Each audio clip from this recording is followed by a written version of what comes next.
So believe it or not, ladies and gentlemen, in nursing school, I wasn't a very good test taker. At the end of each semester, when we had to take those computerized exams for each subject, I was achieving borderline scores. When I'm talking about borderline, I'm talking about either a question above passing or a question below passing. So when it came to preparing for the NCLEX, I knew I had to do something to change my study routine. I couldn't afford to be borderline taking this high stakes test. So in this episode, I will be sharing how an average test taker like me did to pass the NCLEX. Welcome to the episode. So before going into what I did to pass the NCLEX, it's important to break down how the test works. And so I will be pulling information directly from the NCSBN, National Council of State Boards of Nursing website. With the recent corona outbreak, the test has changed drastically since I've taken it. When I've taken it, the minimum amount of questions was 75, the max was 275, and I had up to 6 hours to take the test. To ensure social distancing and to promote the safety of the test takers, what the National Council had decided to do was to decrease the amount of questions to make it a minimum of 60 questions, the max of 130 questions, and you only have 4 hours to take the exam. When it comes to understanding how the NCLEX works, the NCLEX uses something called Computerized Adaptive Testing, otherwise known as CAT, to administer the exam. So how does CAT work? According to the website, every time you answer an item, the computer re-estimates your ability to based on all the previous answers and the difficulty of those items. The computer then selects the next item that you should have a 50% chance of answering correctly. With each item answered, the computer's estimate of your ability becomes more precise. In basic terms, the exam has a passing curve as shown in this picture next to me. So the objective of CAT is to determine whether or not an applicant is competent enough to earn a nursing license. When you take the NCLEX, the computer will start answering you easy questions, and as you're getting those right, the questions they get more and more difficult. By answering questions correctly, you're going above the passing curve throughout the exam. Now, on the other hand, when you begin to get questions wrong, you will find yourself falling below the passing curve, and so what the computer will do is it's going to adapt and start asking you easy questions to help get you back on track. Now, there are 3 possible outcomes when you reach question 60, which is the minimum amount of questions you could take on the NCLEX. Number 1, worst case scenario, if you get a bunch of questions wrong and you are really below the passing curve, as shown in the picture, the test will shut down and you would have failed the test. Scenario 2, if you are borderline like a couple questions above or below the passing curve, the test will continue to ask you questions with a maximum amount of questions of 130. And last but not least, if you are well above the passing curve by question 60, the test will automatically shut down, and congratulations, you have successfully passed the NCLEX. So how did an average test taker like me pass the NCLEX? What is the secret ingredient, Christian, to being successful? Well, 2 words, not UWorld, it's repetition and visualization. When you ask anyone who has passed the NCLEX and how the heck they did it, majority of the time people will always tell you they used UWorld.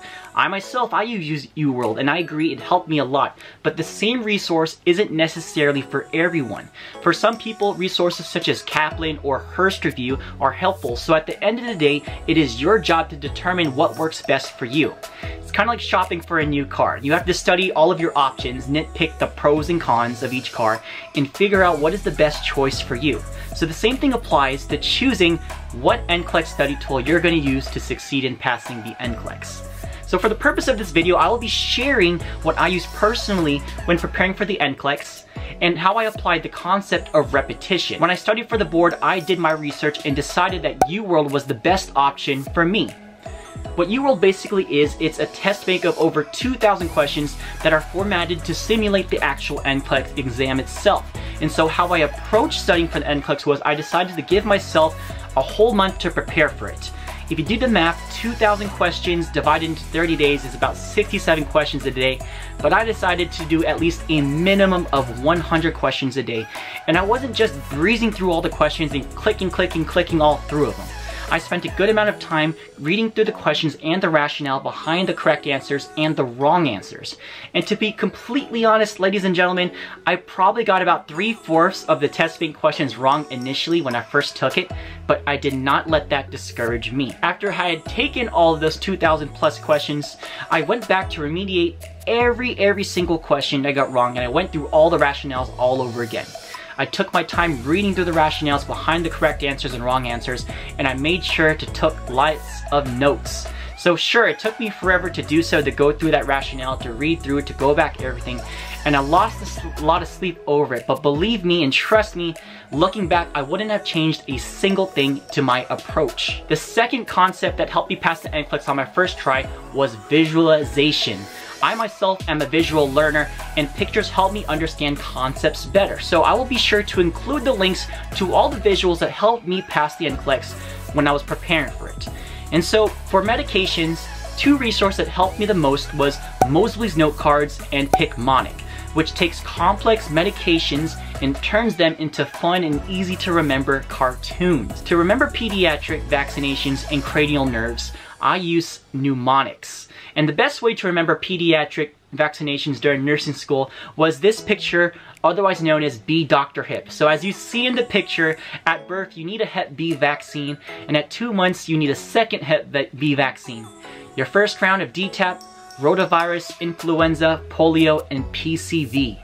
Between ages 16 and 18, you're going to receive a booster. So trust me, this mnemonic works. When it comes to remembering your cranial nerves, there's a lot of fun, inappropriate mnemonics, but for the purpose of this video, I will break down a G-rated one. So, let's take a look at this picture. On occasion, our trusty truck acts funny. Very good vehicle anyhow. So, if you go over it, O stands for olfactory cranial nerve 1, occasion stands for optic cranial nerve 2, hour stands for oculomotor cranial nerve 3, so on and so forth. When we go look at the nerves itself, the other part of the cranial nerves that you have to remember, the mnemonic is some say merry money, but my brother says big brains matter most. So, S for some stands for sensory, S for say stands for sensory again, M for Mary stands for motor, so on and so forth. So if you begin to find a mnemonic that works best for you when it comes to remembering these cranial nerves, you're gonna do a good job at remembering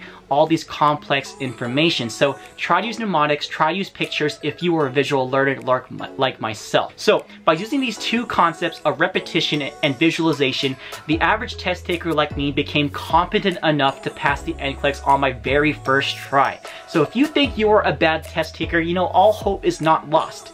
If you follow my advice, you will pass. And I want you to say with me, if you're watching this video, I will pass. Say it again.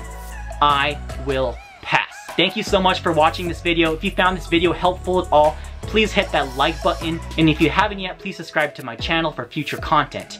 If you're someone that's passed the NCLEX, I'm interested in hearing what worked best for you in the comment section below. And if you haven't taken the NCLEX yet, please feel free to drop a question and I will be sure to answer it as soon as possible. Thank you so much for watching, everyone. Take care.